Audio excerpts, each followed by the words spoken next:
భాస్కర్ అన్న కూడా నా దగ్గరికి వచ్చారు. వారు వచ్చిన తర్వాత, స్వామి, హనుమంతుంది సరస్వతి ఆలయం దగ్గర స్థలం ఉంది, అక్కడ 108 ఫీట్ల హనుమంతుని పెట్టాలి, నేను సంకల్పం చేసినానని వారు అన్నారు.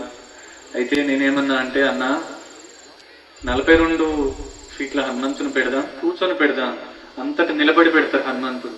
నిలబడితే ఎటు పెడితే అటు ఉరుకుతాడు హనుమంతుడు, కూర్చుంటే బాన్సువాళ్ళనే ఉంటాడు, బాన్సువాళ్ళలో ఉంటే బలంగా ఉండగలుగుతాడు. అన్నకు అదే చెప్పిన. అన్న కూడా బాన్సువాళ్ళకు తప్పక హనుమంతుని పెడతా.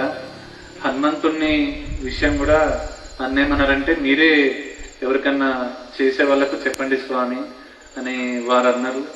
వారి మాట ప్రకారం నేను కూడా హనుమంతుని కోసం ఏమంటారు ప్రయత్నం మొదలుపెట్టిన.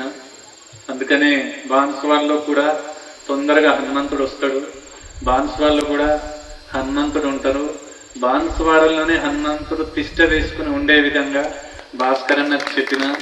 భాస్కర్ అన్న కూడా మరో మాట్లాడకుండా చేద్దామన్నారు. కొంతమంది అన్నారు, భాస్కర్ అన్న కోపం ఎక్కువే, మీరు ఎట్లా మాట్లాడతారు తనతోటి అన్నారు.